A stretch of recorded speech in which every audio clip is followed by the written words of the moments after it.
wisdom and advice to offer based on your experience so far with StreetText for someone coming in as they're trying to figure this all out? Go into the StreetText Academy and start at the beginning and actually read through it. I wouldn't worry about having to try to do every single thing, but I would definitely go through it and get your system set up so that you do have things going.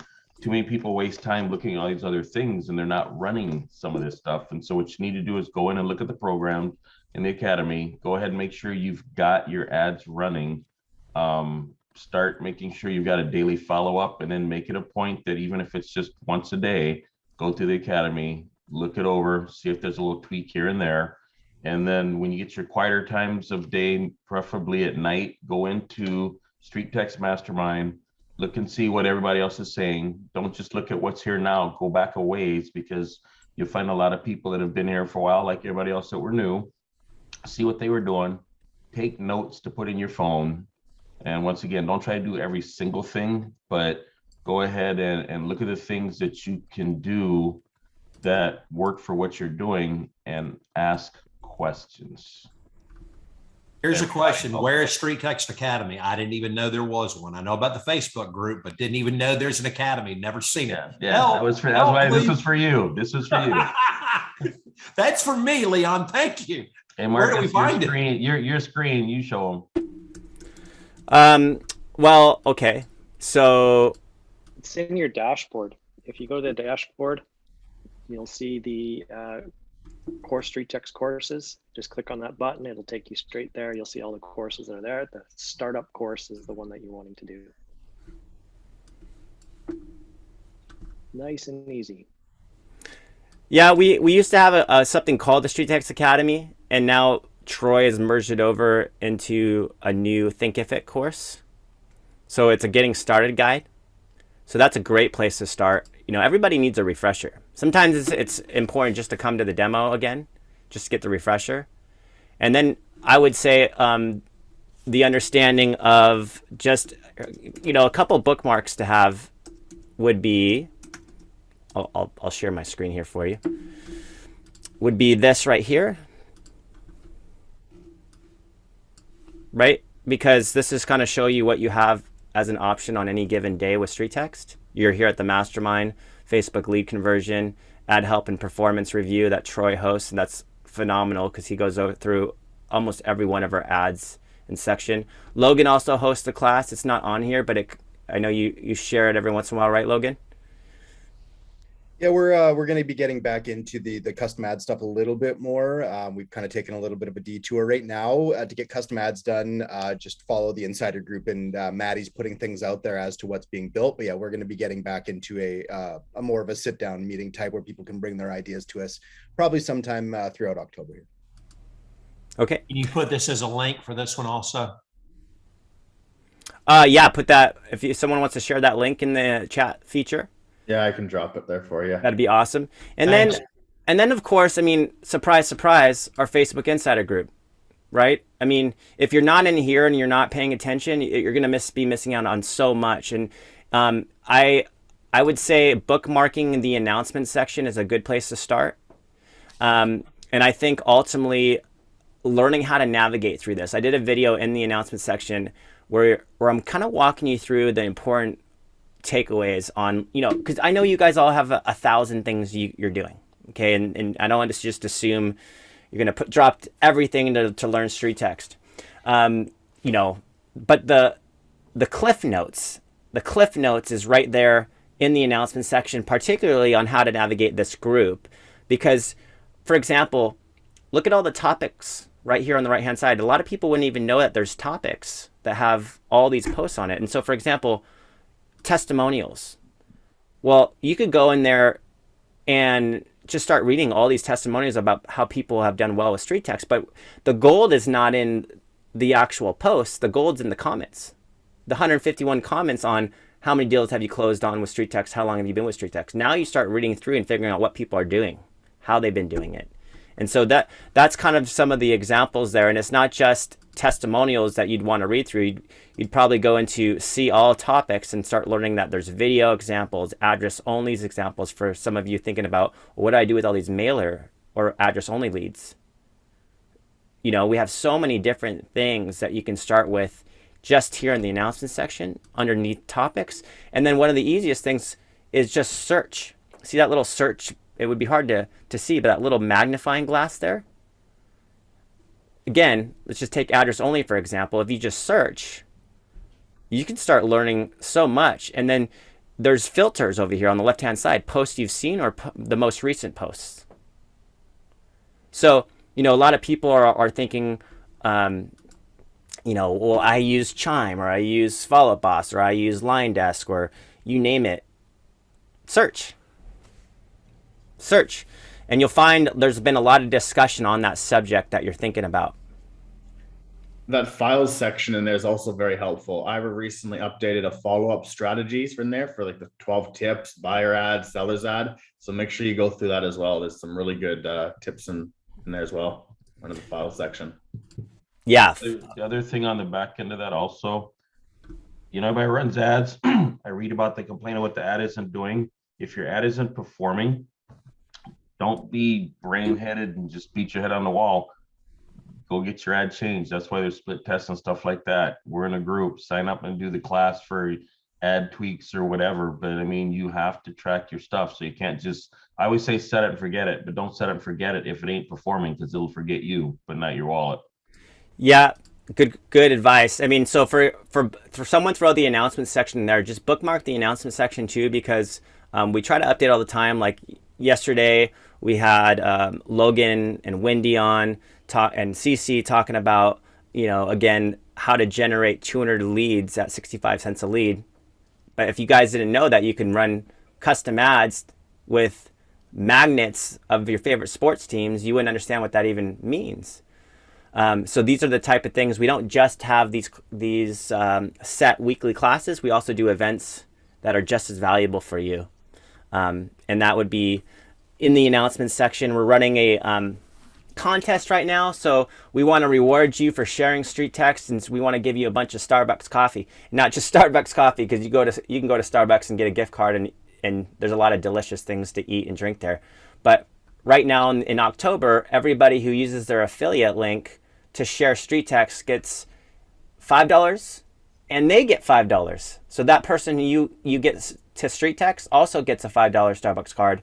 And so that's the kind of the contest we run just to share the love. And yeah, and more. And so Steve posts updates whenever there's something going on in here, and how to build the What's Your Home Really Worth split test with a map image. I did a video there.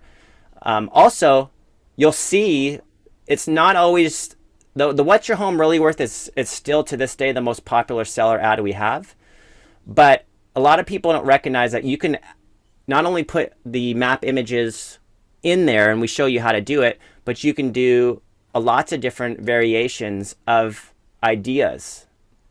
And so the idea is you want to drop organic and native content within that image of your 15-mile, 25-kilometer radius for you Canadian area.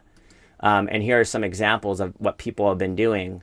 And this is also what you can come to the ad performance review class. I'm sure Troy will show you a bunch of examples too. But it just shows you it's not just the maps. And so if you just let an ad run forever, and you kind of look at your performance and say, oh man, my ad's kind of sucking. Well, I think idea is you need to pause that ad and join us as we test some other ideas out. Can I ask a question on that, Marcus? Yeah. I'm so new. I don't know how to tell if my ad is effective. The only thing I can do is look at what I'm paying per lead. And how else do you judge it? What else are y'all recommending we do to know what we're getting? Is it the cost per lead? Is it conversion? Logan, you say with the ad is working, but how do you define that?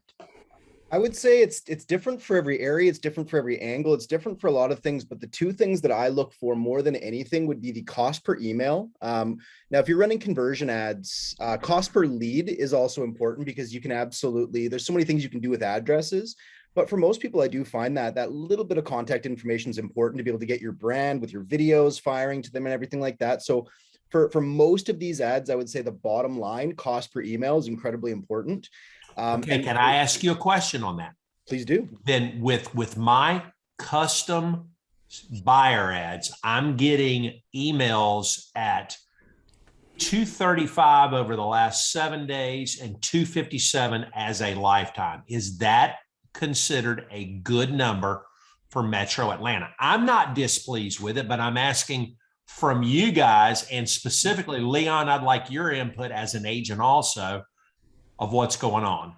Yeah, I'll pass it over to Leon in a sec. Leon's always good at dropping gold. So I'll quickly say 237, under $3 per email in any location is fantastic. I'd be very, very happy with that. Metro Atlanta, you're what, 325 median, 350, something like that. So I thought that was good. Now on the seller, let me ask you about that. My seller, the emails are running me over the last 7 days, $16.98, but over the lifetime, it's $11.48. So it's trended up recently. So is that still a good number?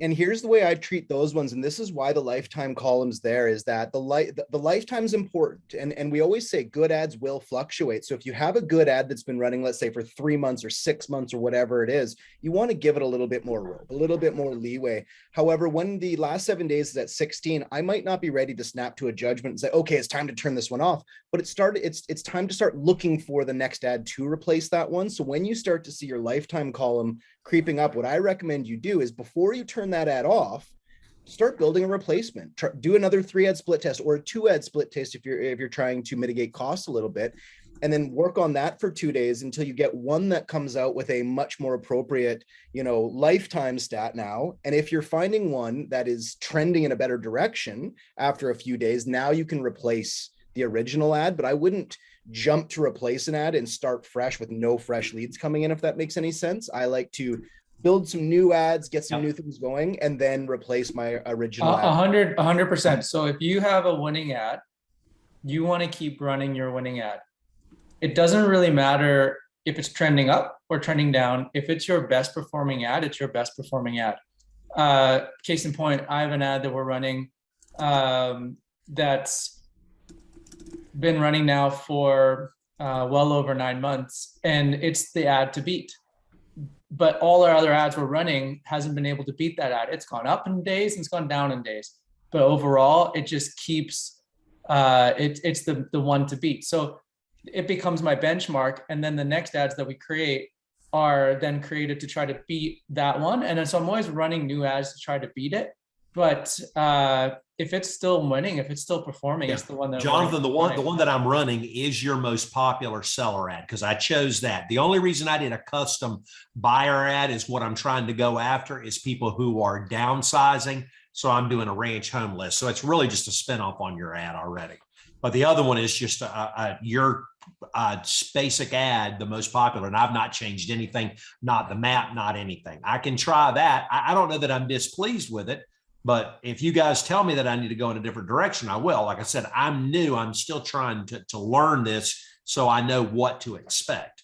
Yeah, these are great questions. I think so. You kind of want to look at your cost per ad from or the performance of your ad from an ROI perspective. So if your commission is going to determine your ROI, and it's also likely going to correlate closely to the competitiveness of your market. So LA is going to be a little bit more competitive than Wisconsin, and the commission is going to be different as well. So what that means is that you might be paying less per lead in Wisconsin than you are in LA, but your ROI is the same because the commission difference is greater in LA. So the multiple is going to be the same. Does that make sense? Got it. So you always be putting it in context to your market. That's first and foremost. Then what you do, exactly what Logan said, which is that you look at your cost per lead. You have your cost per click, but your cost per lead.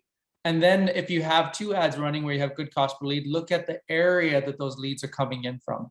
So here's something to ask you guys, because this is something I'm curious about, because I'm running into this. I'm getting quite a few seller leads that are address only. Now, finding email addresses for us is easy. If you've got Remine, they're brutally accurate on providing email addresses that go with an address. So I'd really rather get a lead that doesn't have email, because I pay a whole heck of a lot less for it, and I can find the email address. What success have other people had working the address only lead and tracking down, like I'm doing in Remine, their telephone numbers and their email address, and then reaching out to them? Specifically for you, Leon, what are your thoughts on that as an agent? I'm gonna give you the answer. Go look in the insider group. There's several people in there that have been crushing on the email only ones. So there's some good examples already in there, and you don't have to reinvent the wheel. Got it. And then back to the front part of your question. Here's the thing about the leads you're running. While I do want to take care of the cost of my leads, I'm gonna look at the quality of what the leads are. If I'm paying a little bit more, but I'm getting more information and they're actually good leads, then I'll lead it and I'll do it. If I'm spending money for what I call leads that are going nowhere that I can't get nothing out of, then I'll change up what I'm doing. And just to quickly double down on that as well.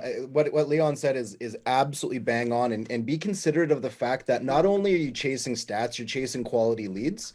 And the demographic that every ad is tethered to is specific to how it's currently performing. And that's why we do the 3 ad split test, right? Is within 24, 48 hours, you can see which one statistically comes out of the gate strongest. But over a long period of time, you have the ability to look at the ad section, click show leads, and see all the leads that one individual ad has found you. And if you're doing, let's say for in your instance, you're really looking at addresses, look at addresses. If they're the majority of the leads you're getting are cheap, but they're way on the outskirts on average, the majority of them are way further away than you'd like, that's the demographic that's most likely going to be obtained by continuing running that ad. So it might be beneficial to test again until you find the one. And again, you're doing a 3 ad split test. This one's the cheapest, but not bringing you in the leads that you want. This one's slightly more expensive, but you're finding more of the inner core that you're trying to acquire. What are we doing here? We're trying to find what we want. So I'm willing to spend a little bit more money on those because of what they want, and then keep Absolutely. Right. And keep in mind this as well, my expectation is 6 to 8% conversion. I think for people who are doing this the right way, doing video and following up with leads, there's no reason you can't convert a lot of these. But at the bare minimum, I would say 1% is that one thing that everybody can do. So what you're really looking for is how can you get as many good leads as you can? How the quickest way or the most cost-effective way to get to 100 leads. That's what you're looking for, because you should have a closing out of every 100 leads. Not right away. Sometimes it takes 3 months, 6 months, fair, but for every 100 leads you get, I would expect there's one that should be easily closed in there. So again, it's if you're spending $5 in email or $5 an address or whatever it is you're kind of calculating this on, that's $500, $500 to bring in 100 leads. How much money are you going to make by converting one of those in your area, Metro Atlanta? You're bringing in $97 to $1,100, right? You're bringing in 1,100, probably, we'll say 95, right? So you're doing pretty good. Your ROI is fairly decent on that. So I would really focus on, are these addresses in the area that I want? And if not, keep testing, and you just keep testing until you find a good mix of cost effectiveness and the leads that you're looking for. Lock it in and let it go for months. Got it. Really good idea. Thank you, guys. Yeah, I mean, and I think the true measurement is not just your cost per lead. And of course, we want to talk about conversions. But I know Sarah, I'm going to call you out here because Sarah's assistant, she's like, no, not me, to Linnea Carver. And I know we talked about her last week, but I think so much of it comes to the measurement of getting an actual person to reply and getting conversation with them. Because we focus so much on conversion. What about conversations? And what about genuinely creating a genuine, authentic conversation that you can now feel, hey, is this person actually, receiving the information that I'm giving them in a way that shows that they're beginning to know and like me, and see that I'm coming from a place of service and value and not trying to sell them. And so I know you guys do that so well, and I know you're part of that process, Sarah. What can you give back to the community that based on your experience so far with StreetText and Linnea, that you've found in the success of her follow-up? Yeah, so one thing is be authentic. So what I do is I call people up. I say, hey, I'm with the Linnea Carver Realty Group. Saw you requested your home value report for the address. And I say the address so that they see it's legit. And then I just kind of ask them like, so what made you do this? Like, why'd you decide to, get the home value? And then usually that leads to a conversation. Knowing about your area that you're calling, like why you're talking to people in that community, talking about certain like shops that might be there, just opening it up, that kind of lets their guard down. You can talk to them. Love it. Just building rapport more that's just rapport. Sometimes it's just rapport and finding something that's agreeable or likable in that area. It's a great way to start. And I think that's the truth, guys. At the end of the day, you're kind of looking at winning friends and influencing people here. It's the top of funnel, the database builder is not just all about their home.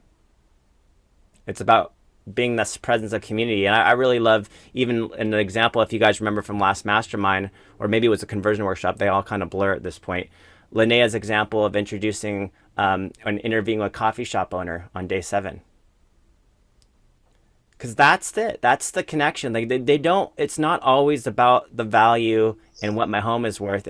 They're ultimately looking for somebody that is going to guide them and somebody they can begin to trust in the entire realm of real estate. And so I think that's how you got to present the information. Because I think you ultimately understand you get to create that narrative the moment they click on it on the other side of your follow-up. The narration, the experience, that connection, that's the other side of the click.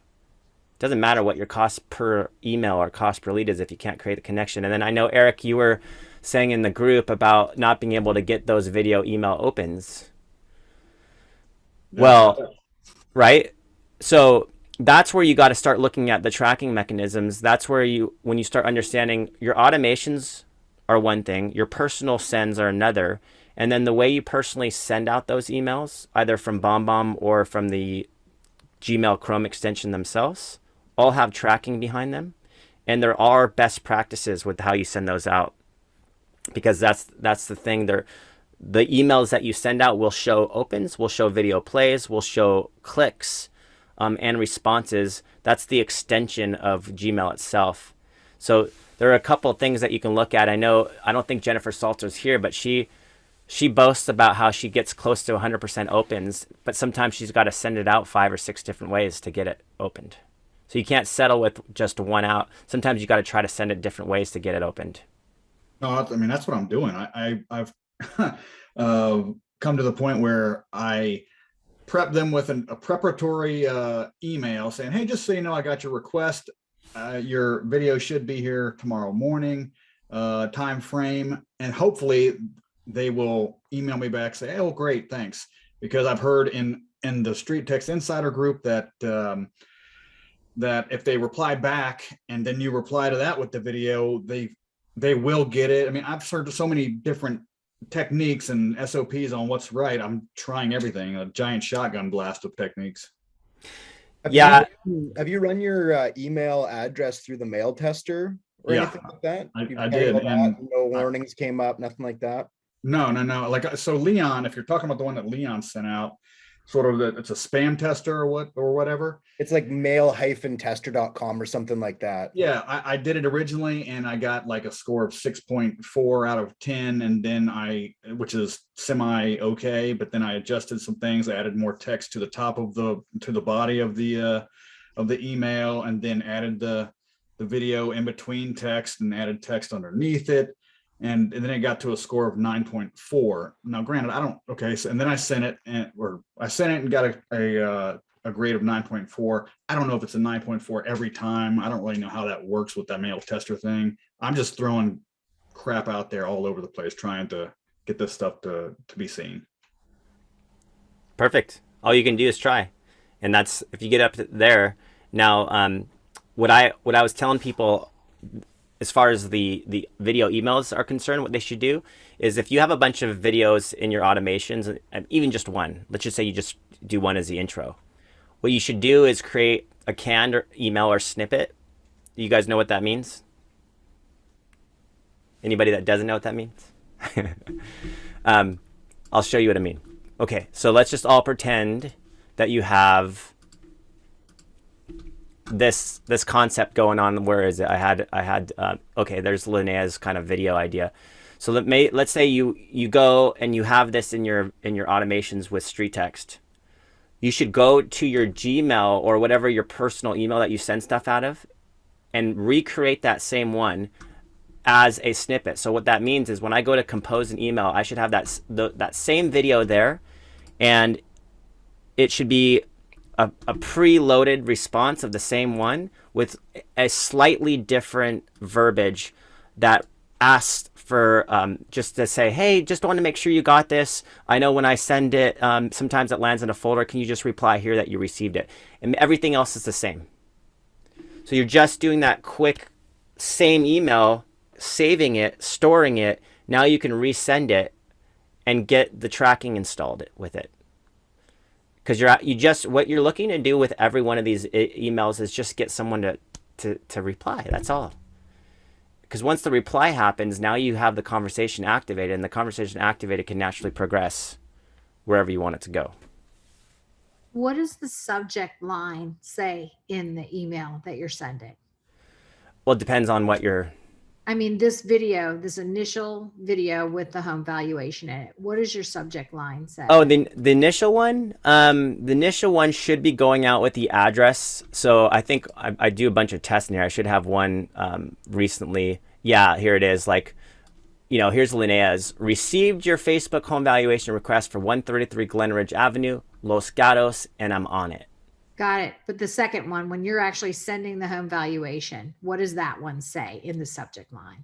I would still put your home evaluation for 133 Glenridge. Like, I would still put everything in there. Even if I had their name, I'd probably do something like that. I tried tapping video : first in the beginning of it and said the home valuation you requested. I don't know if that hurts or not, if you're prefacing with telling them that's what it is. Or is that a no-no? I would put it towards the end of that subject line, like with the what are those things called? Personal video included, like with the brackets around them. At the very end, I would put that, like a home valuation explanation. You have to test that ultimately, but always put their name, address, maybe one emoji, because emojis are great to interrupt. If people get massive emails all the time, it interrupts that. And then best practices is always text context above the video, because that's going to be shown in most emails as the first line. Video, and then you go into the ask. And we've done BombBomb webinars. The important thing of a video is drive empathy first. So empathy would be, hey, you clicked on my Facebook ad. I can only imagine you thought this was an instant market value when you clicked on it, because we all know that that's what they thought it was. What I'm going to do for you is, that's the value. And then the ask is going to give them more value by asking them the questions that you need to get them more value, right? So you keep it short and sweet, no more than 45 seconds, especially in the beginning, because you're just interrupting that process they thought they were getting. That goes for the buyer's ads, that goes for your listings, it goes for anything. It's just a quick intro, tell them what you're about to do so they're fully aware of what's next. And you should actually be telling them what's next. Hey, what I'm gonna do for you next is, you can expect da-da-da-da, right? Marcus, that snippet, was that a BombBomb function or was that a Google? Where did that come from? That, for me, the way I use my Gmail is an extension. So if you're a BombBomb user, you go to Google Chrome, to the extension store, and you download BombBomb as an extension of your Google Chrome, and then it changes your Gmail. Personally, I use Gmail to effectively leverage BombBomb with it, and it becomes automatically built in and integrated with your Gmail. But where did the snippet come from? That little thing that you click that came up? Oh, yeah. So, okay, good question. So, for example, when I go to compose an email, And let's just say I wanted to take, I would take like the example of this email here, and I would just copy it all. Once I copy it, then I'd go to my personal email and I'd paste it. And then when I go to my personal email and paste it, I'm going to hover my entire mouse over it. And there's an option when I do that of saving. Once I save it, it becomes a snippet. Where is that? I'm not seeing that. It's down here at the BombBomb wheel. So if you have 3 options, 1, 2, 3, it's a snippet. So all these are saved that I recreated, and they save here, and I can save as many as I want. So again, you have to first make it, and then see that save button that comes at, and I save it. Now when I save it, I can create this new snippet, and it becomes part of my canned emails that I can quickly shoot out.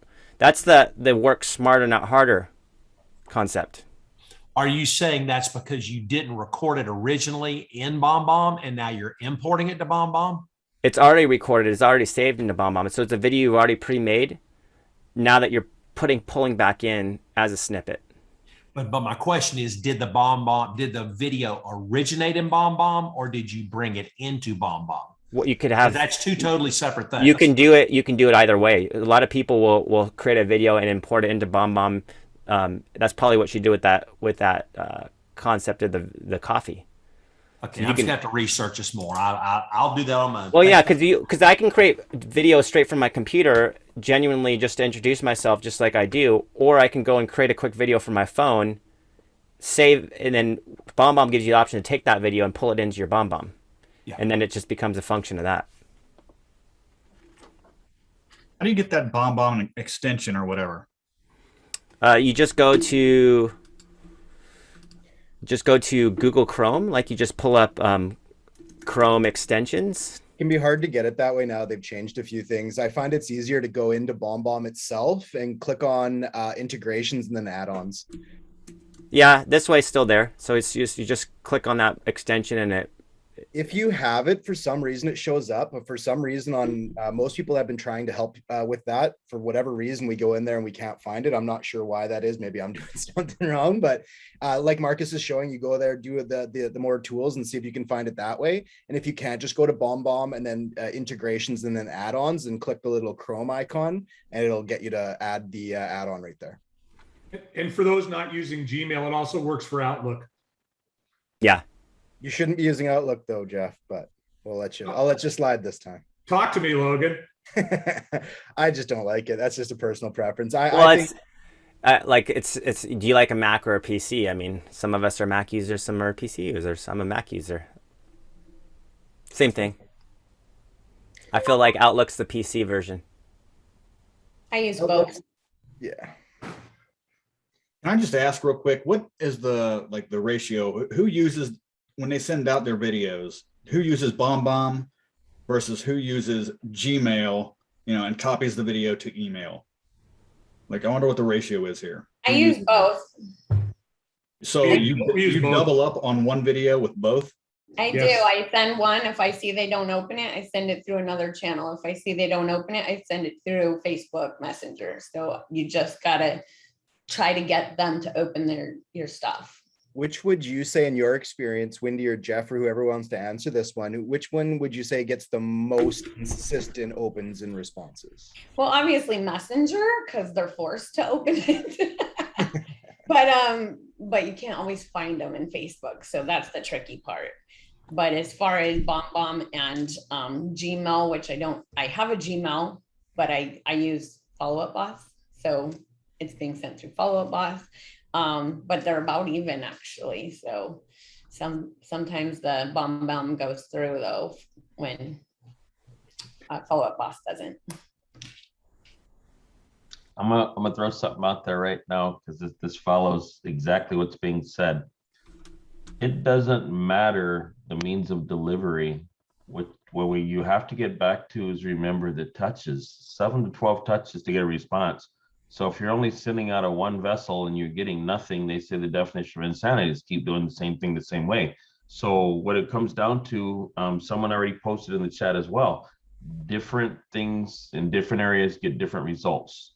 I mean, split testing isn't just ads. Split testing is also your email, your text, whatever, but you have a variety of it. And rather than wing it, what you might want to do is sit down and put a checklist together for how you're sending stuff out. Don't just be operating off the top of your head. Get a plan, stick with it, lay it out, and do it. And like I said, Jennifer Salter, I call her my favorite stalker because, man, that girl don't take no for an answer.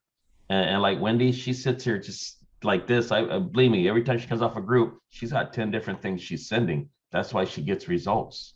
Right. And that's where the funnel comes in. Make sure that you build that funnel, because a lot of people will open this, but they don't open this, you know? So as long as they're getting something cool from you and hearing from you, then you're in front of them. So. I want to quickly just say something here that it's a bit of a personal story. That's something that's kind of happening in my life right now. I'm looking to buy a truck, right? And we've all dealt with car salespeople and all that fun stuff. And understanding that what you're sending people is incredibly important, and they're not choosing you based on your accomplishments. They're choosing you based on who you are and who you appear to be and how they feel you can help them. And I'll quickly let you know, I've been looking for one make of a vehicle for a while now, and there's 3 dealerships in my town here that all have that. So I'm dealing with 3 different individuals on this one make of vehicle. And so far in the last 6 months, all I've been being sold is on what they currently have, not necessarily what I want. It's not been a really good partnership. I went to look at a used one at a different lot, a different dealership, and I just got lucky. I talked to a different salesperson. My entire decision process is shifting now because, I mean, I had an agent, right? I was just curious. I was just looking, all those things that everybody tells us all the time. And I was pretty sure I was going to go with this one guy because I had an okay connection, but it still wasn't great. This other individual has really wowed me, and everything that they've done has been personable and the rapport was built. He didn't start with the sale. It was really, okay, let's figure out what you want. What do you need? Why do you need it? Not, okay, this is what I think you should have. And I was being sold to constantly. And as a salesperson myself, I don't like being sold to. I like being helped. So the last individual now basically told me, look, we can get you this, that, and the other thing. But now I'm looking at a different make of vehicle that I didn't think I'd ever want. And it's largely based on the fact that this one individual has been able to work with me, not sell me. And everything has shifted in my perspective of this. And you guys just need to do the same thing.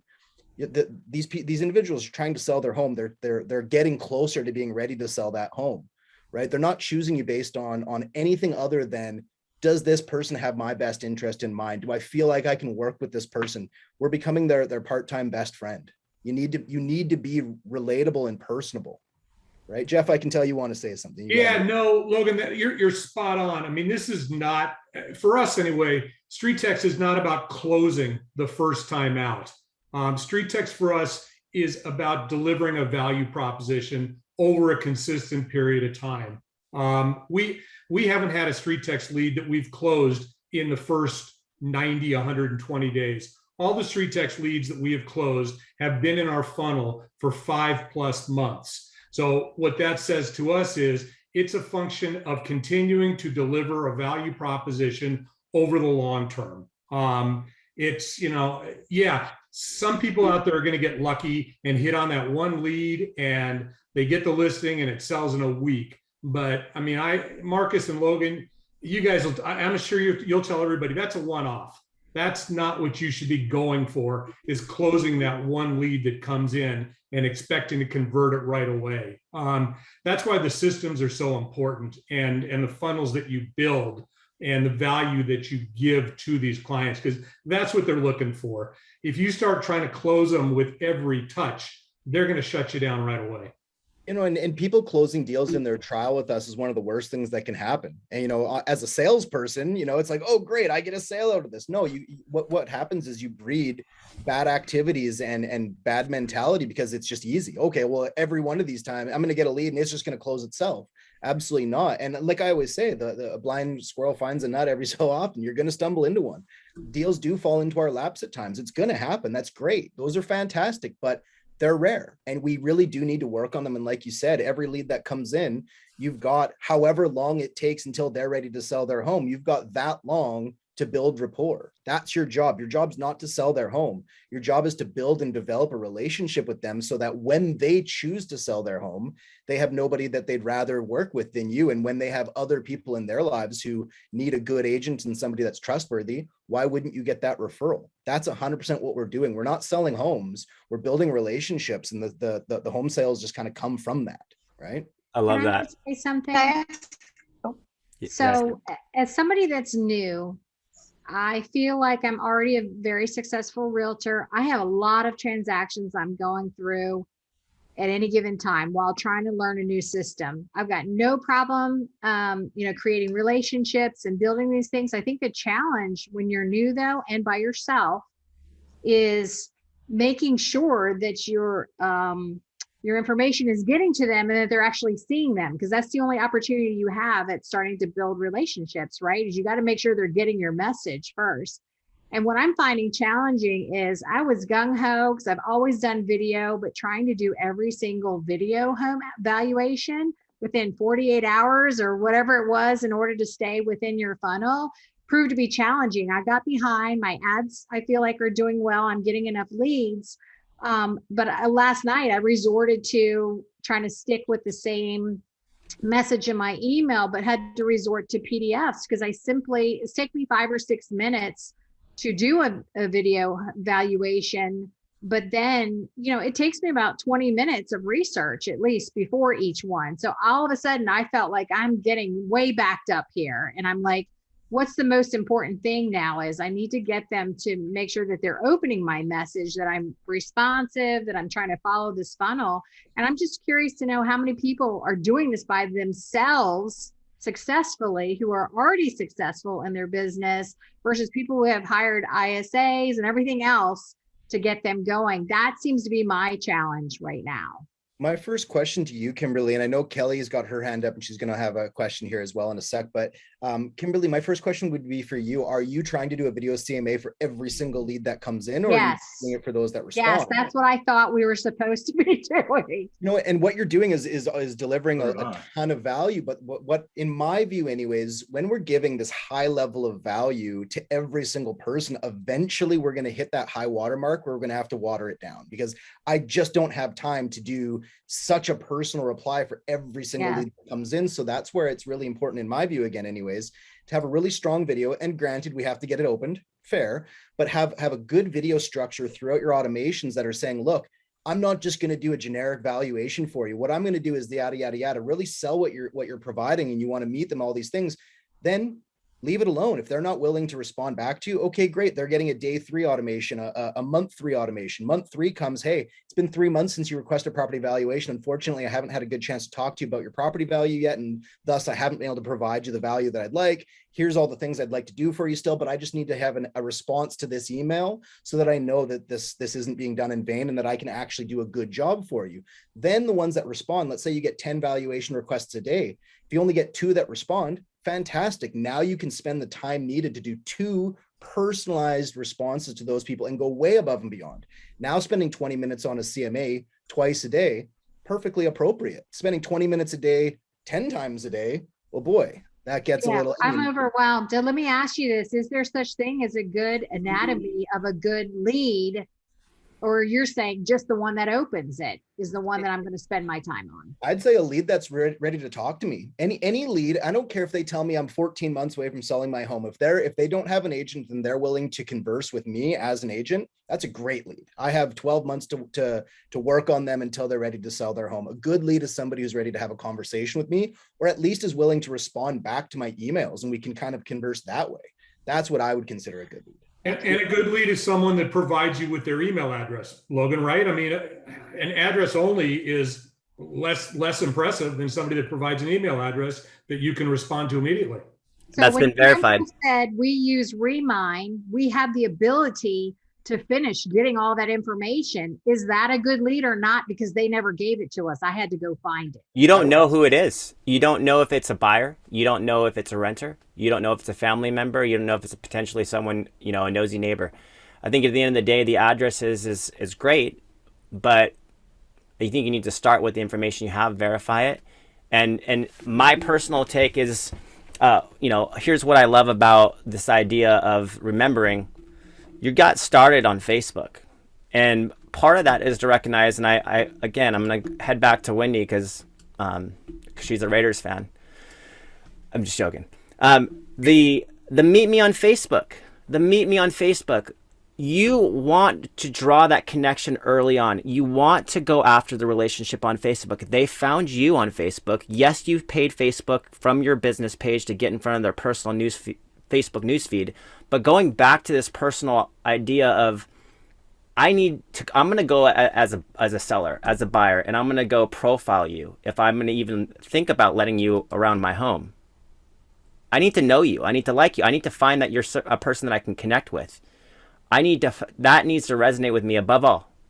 And so as I get to learn about you socially and see what you're all about, like immediately I'm going to go and connect with Wendy based on what she posts. I'm looking for that person, not just who's going to represent my home well, but that person I can connect with. And so I also want you to recognize you want to be humanized. You want to make sure they see you as a human being and that you're there to serve. What are you doing to see them that way? Are you trying to profile that person?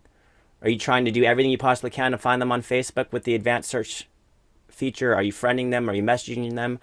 That is what it takes.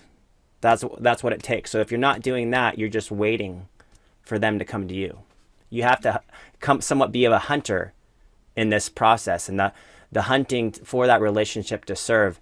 It's just like all of us as coaches here, when you guys first started your trial, what was the first thing we asked you to do is connect with us on Facebook so we can get you into the community. It's the same type of thing that you're trying to do from your side.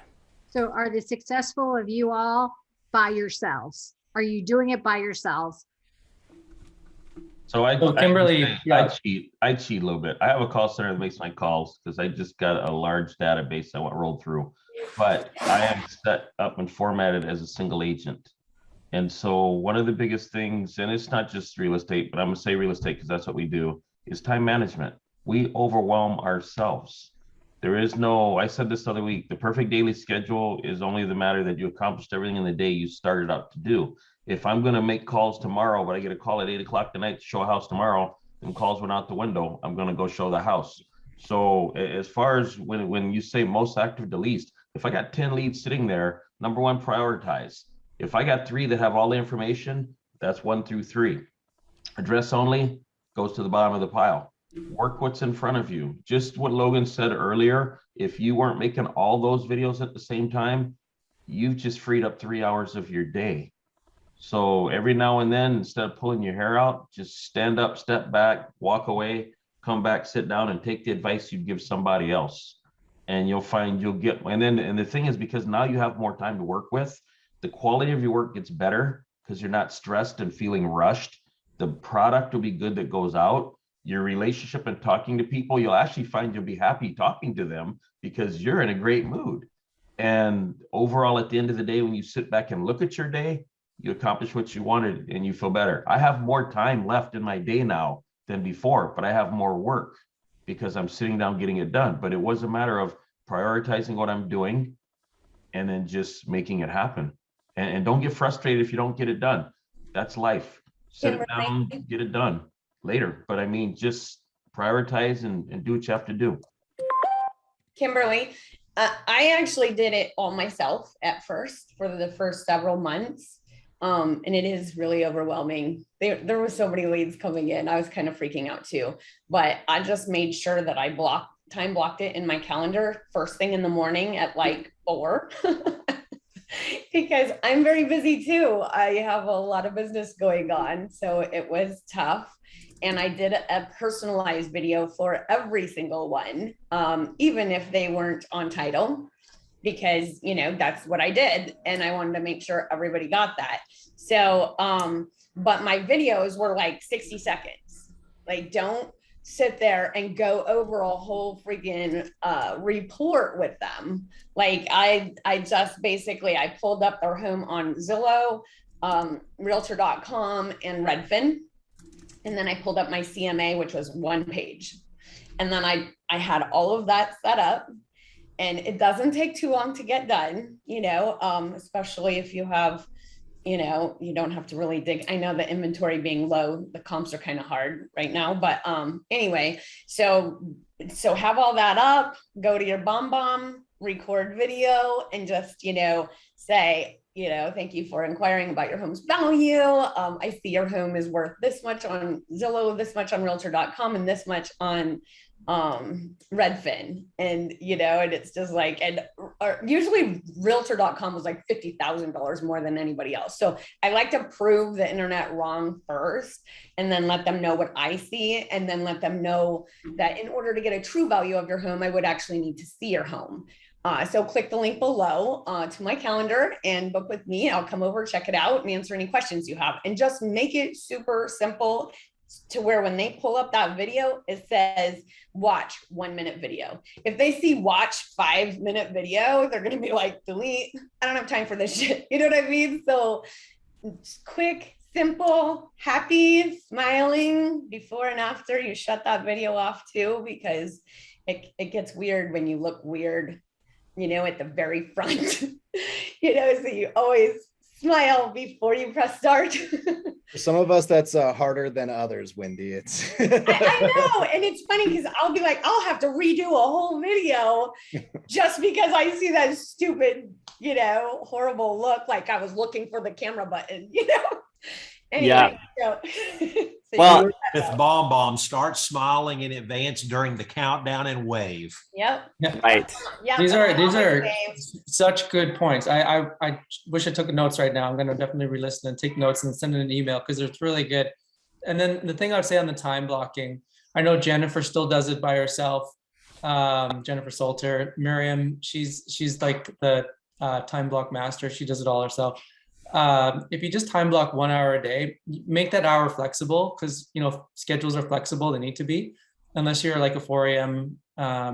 Riser like Wendy, which is amazing. And but just make that time block flexible, because 1 hour a day, just say you time block 5 days a week, you'll be like amazed by the end of the month how many notes you'll have, how many people you'll have engaged with as a result. And we're So Kelly. we're getting to the top of the hour. Yeah, that's exactly it. Kelly, you've been waiting so incredibly patiently. I know you had a question, so let's make sure before people start signing off here that you have a chance to get your answer. Thank you. I think I was just really wanting to know what the formula is for the masterminds when it comes to communicating with people. So, StreetTexts are going to get an email or a text, but follow up from there, send that Gmail to them, make sure that they got it. But then after that, like, how often are you communicating to them in different ways? Like, I love the Facebook Messenger thing. I think that's brilliant. But, and I also want to import it into my CRM, which is Keep, and, and maybe do follow-ups, because sometimes when people aren't ready, I feel like, 3 months from now, maybe they are, 6 months from now, maybe they are, but I don't want to be like 20 messages all at once to where they're like, well, this girl, like, leave me alone. You know what I mean? So I'm kind of just curious to see what the formula is for that. What do you guys recommend that seems to work? I'm sure everybody's going to have, there's going to be a lot of great suggestions here. I'll just quickly give you mine, is that if you're using a particular campaign, like our normal what's your home worth, style, I think that the touches are timed in an appropriate manner. The mechanism is perfect. The messaging needs a massage, right? The messaging is canned. The messaging isn't you. So I would look through all of the emails that are being automatically delivered and consider, how can I make this more, my feel, my flavor, not about you. It needs to be about the individual, of course, but how can you put yourself, your personality into the messages? Putting video in, editing the content, just making sure that if I was going to sit down and message somebody 6 months after I've acquired their lead, what would I actually type up? What would I actually send to them? That's what should be being sent, not something that's canned. So again, we've got all these touch points that are in there that I personally think are spaced and timed appropriately. You need to put your own little messaging in there, but then again, don't rely only on that. Don't blow these people up, but do what Marcus is always showing in terms of turning Facebook into a CRM. Have different touch points, different ways that they're seeing you. If you get 15 touches on somebody and every single one of them was a phone call, every single one of them was an email, every single one of them was from one direction, you're not getting the appropriate level of touches. You're getting enough, but not the right kind. So that's where I would start saying, finding them on Facebook, sending them a message there, posting content that's in these little groups, lots of different things that a lot of these individuals on this call, and Marcus would be happy to, Can I ask a question, follow up to that for Jonathan? Jonathan, have y'all considered doing anything with Facebook Messenger for marketing to get us connected directly to the Facebook contacts? Because I know there's some companies that do that. Yeah, we're looking at some options actually as we speak. So yeah, definitely on our radar. Because that's definitely a way to connect them and then be able to retarget them and start doing everything with that from the StreetText ads, if you guys can integrate that. Because I know it can be done. I know there's some companies doing that already. Yeah, I think that's a really great point. Maybe we'll connect some point here too and talk more about that. Did you say for now though, you can copy and paste your BombBomb video directly into Messenger? Yeah. Yes. Yep. There's a drop down button that allows you to, both from BombBomb and from the Chrome extension of BombBomb, that allows you to send that link socially. But if you have their phone number, I would just leverage video texting straight from your phone, right? Marcus, FYI, you also have the extension for Brave. Brave uses Chrome extension, so it goes there also for people who want a little more privacy. Brave. Awesome. Don't Brave. forget though, Kimberly, I think if you send stuff via Messenger, like the BombBomb video, you have to be friends with that person before they actually receive it. Otherwise it gets filtered, as with everything else. Well, yes, into a message request folder, but a lot of people actually see those. It just depends. It depends. What you want to do is, if you send it, go find them and friend request them at the same time. I know that feels weird, but trust me, do it. Because what's the worst thing that can happen? Them not friend you? You know what I mean? You just got to take initiative there, because you're trying to create value in a relationship. And so that connection could happen. So if you get a poke from as a friend request and then they see you have a message already sent, that's going to draw that relationship a lot faster. I'm sure you guys have a checklist somewhere, right? Of what to do with all the ways you connect with a new lead when it comes in. We have a PDF in the insider group too. So search for that one. It's really great. It's about 4 pages and it just kind of goes through different strategies based on the type of campaign you're running. Okay. One other thing also, I see in the group, people say that nothing's getting opened. Remember this, if you're sending it at the same time every day, you're getting the same results. Vary what you do. I look at people who come on my site super late at night, 1 or 2 in the morning. I know they're not going to be answering my stuff at 10 or 11 o'clock in the afternoon. Vary what you do. And that way, just, track your results. It doesn't hurt, it doesn't take but a minute. If you're going to do something 2 hours Tuesday in the afternoon or morning, just vary it so it gets out. Do it on the weekend, send it out. The biggest thing is you still have to be putting the touches out. And if you're relying only on the automation to get it done, that's why you're complaining about the results in the group. So just change it up. I'm in the car going somewhere. I can't do anything till I get where I'm going. So I'll have some calls I'll make out of the car, or I'll send a text if I'm sitting there waiting on an appointment. But just change up what you do, because everybody has a different level of needs. Everybody responds different ways. And so if you don't change up what you're doing and you're sending the same thing the same way, that's why you're not getting anything. And don't rely just on digital either. I think ultimately you can go to that person's home, leave a gift, send a card, handwritten note, right? Send out that home value, do whatever it takes. I've seen people leave a Starbucks coffee card. It's not like you're going to do it for everybody, but with people you're trying to make an impression with, maybe it's a property or area that you really are desiring to be an influencer in. That's where you do that little extra, something that when they open, that they're like, whoa, this is cool. I'll always remember this person, even if I'm not ready to sell right now. And make sure when you send them a coffee card, you tell them you sent their home valuation. And if they don't see it, please check your spam folder, have a coffee on me. Because they'll usually get that one and they might not get yours. So, if you're telling them to do something, they'll do it. And if you haven't been doing this, the other plugin, ask them what the best email address is. Everybody's got garbage emails we use so we don't get spammed by the 50 Zillow realtors. So when I'm talking to people, I say, hey, just for Grinsville, I got you. What's the best email address? What comes off their lips usually isn't what's on your page. So remember, closed mouth don't get fed. Ask for it. Love it. Oh, one more thing real quick. I put in the, I don't know what I'm doing. Sorry. Put in the chat my new subject line on the one that goes out, because the thing is sometimes your subject line will make your emails go to spam. So if you go to subjectline.com and put in your subject line, it'll give you a score. So if you have a really low score, then your stuff is probably not going to make it to their inbox. It'll go to spam. So I'm kind of super obsessed about that with almost everything I use for marketing. So I always plug it in to make sure that mine's good.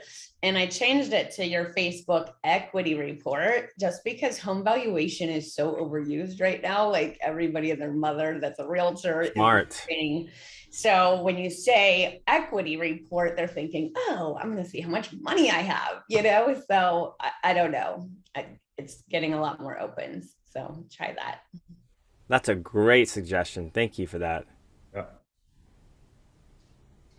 I don't remember where I heard it. And watch the LCA event from yesterday that Wendy and Logan were talking about, her Raiders calendar ad. The reason is because when we're talking about creating value, if you're getting 60-cent phone numbers as opposed to what, like a $15 email with a Vegas home value ad, right? For example, you know, the ROI on that lead is like 30 to 1 based on your comparison. Now, all you're really trying to do is serve them with value. You're giving them what they asked for, which, you know, this is a Raiders fan or a Golden Knights fan. But at the end of the day, like if you give them that value, create a relationship, which you're going to be doing, and then say, hey, by the way, you know, I know you already said that with your video, but you say, I also, you know, wanted to offer you a complimentary home value, you know, with this magnet. You know, if you're just curious, no big deal. Just let me know and I can work on that for you as well. Because now you've got, right? Think of it that way. That webinar was awesome. So they invited me as a panelist. I don't know whose idea this was. And I get on there, I'm like, okay, video, okay, sound. And then I pressed another button. Apparently, I pressed a button to start the webinar. Nobody was ready. And he's like, wait, shit, we're live. There's people having on. They had to shut it all down and restart it. I'm like, whose idea was it to invite me to this? And why are you giving me access to these kind of buttons? It was so funny. I was laughing so hard. Is the replay for your seminar on Facebook? Is that where it's at, guys? It is. The good one is. And I think there's a PDF download that comes along with it, because you'll want to learn what Wendy did and how she did it. And again, when you're looking at lead flow and building a database, I can't think of a better way. Can't think of a better way. What we really want to know is what happened to the Raiders on Monday night. Well, okay, whatever. What do we? I have nothing to brag about with my Atlanta Falcons, so trust me. Hey, I've felt your pain magnified many times. Yeah, I see that, Christina. Marcus? I see that. Hey, we'll face you again later in the year. Don't worry. Is there anybody on this call that's an actual American, you know, a great American and a Cowboys fan other than me? God. I'm sorry. Did I say that out loud? I have mad respect for the Cowboys, though. I do.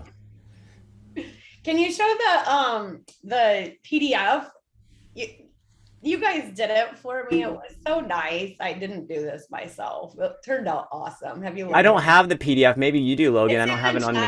It's in the chat. And we have to give the all the credit on that one, I believe, to Shay. Shay has been a wonderful addition to the StreetText team here, where he's able to come in and build a lot of that cool stuff for us, which is highly beneficial to everybody. So I don't know if I don't have it, if anybody can start bringing that up. And just real quick, while we're looking for that, I just wanted to say one more thing about don't overlook your own current listings or the listings around you. One trend that we're seeing, and it's been consistent for a long time, advertise your listings. I've got people right now doing $2 a day property listing ads and getting like 50-cent emails. It's ridiculous. That's not going to work like that for everybody in every area, but consider running like a property listing at $5 a day in your area. Even if it's not your listing, get somebody else's listing, advertise it in your area like you would an open house. They're super effective. This is not the PDF she was looking at, Brandon. That's not the one? Oh. I'm trying to find it. That was a good try, though. It was the one that we were on our webinar yesterday. oh, yes. I like your initiative, though. I'm trying. I have it. I'll upload it to the StreetText Insider group now. I know.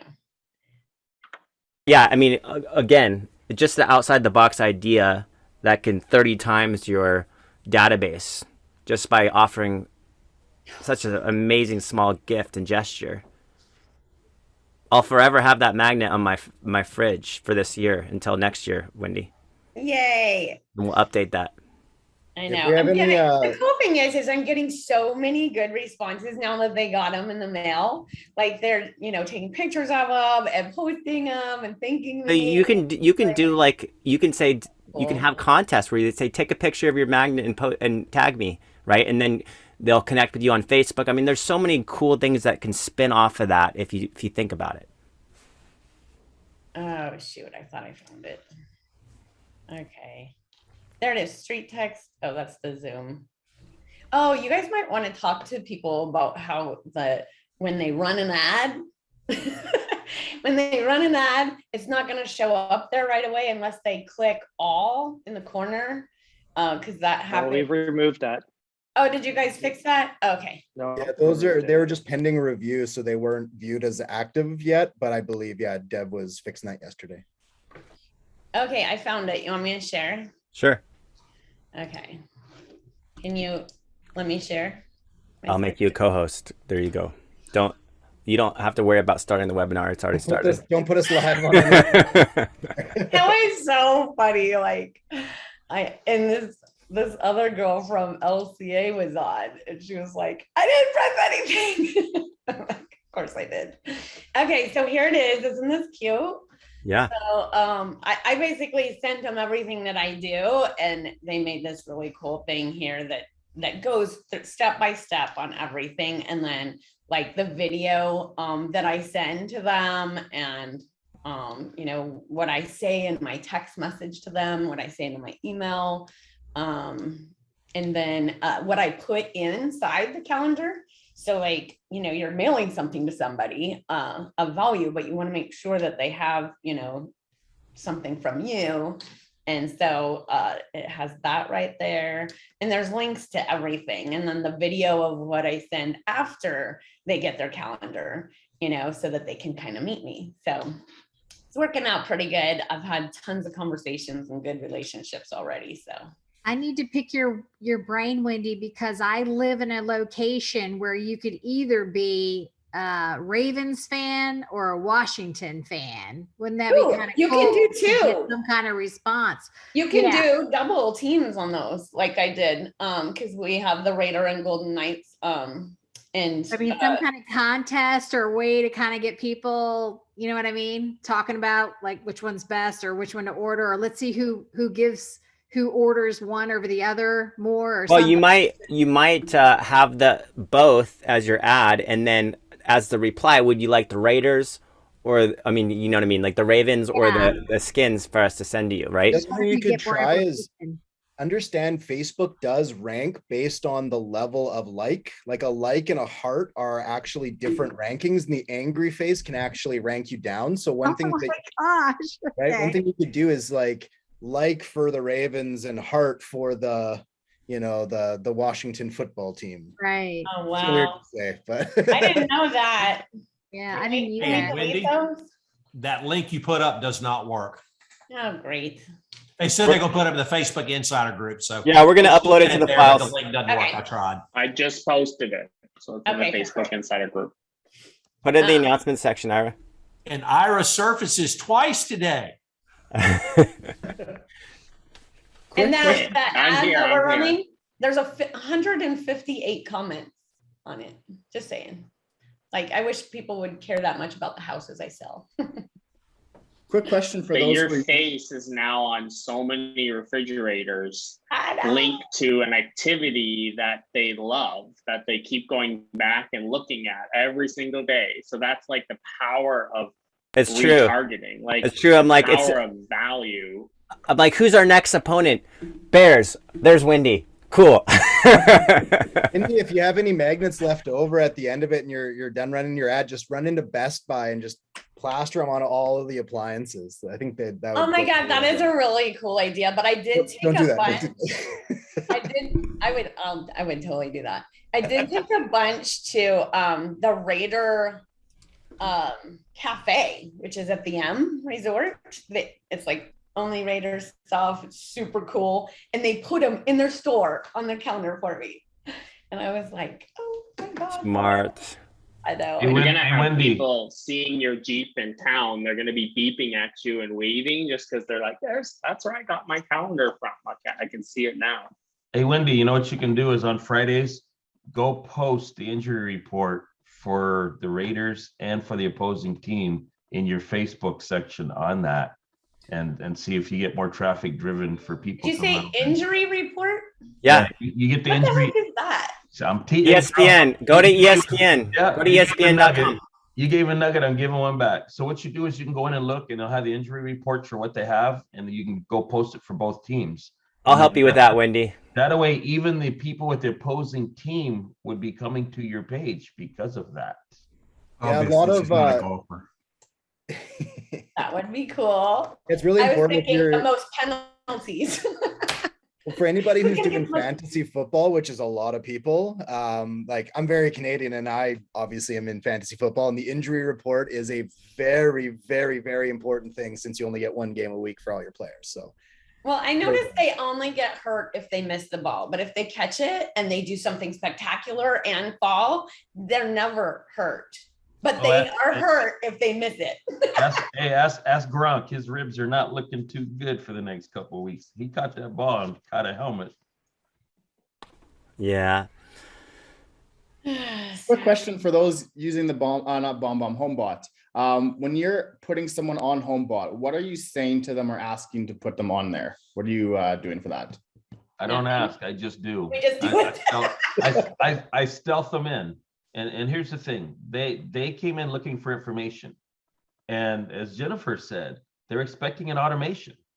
So one of the things starting in StreetText, I go in, I update all that data. I want it to be good. Then I push it over to HomeBot. Once I push it to HomeBot, I go in, I tweak the value, I send it.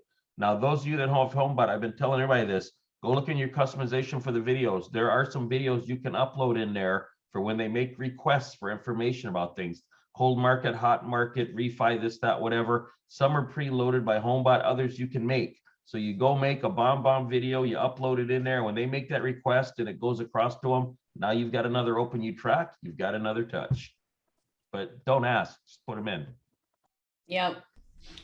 That's what I do. Even on the Raider schedules, I mean, they wanted a magnet, but if they own their house, I put them in HomeBot. There you go. Now you know your value too, because I am that kind of Smart. Raider. Yeah.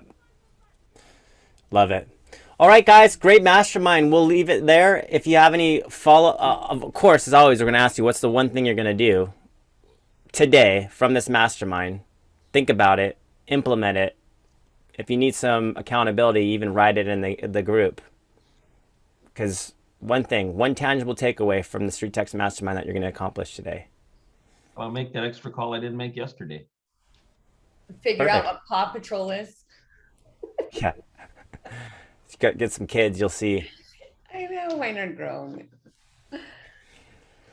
Awesome. Thanks, guys. We'll talk to you soon.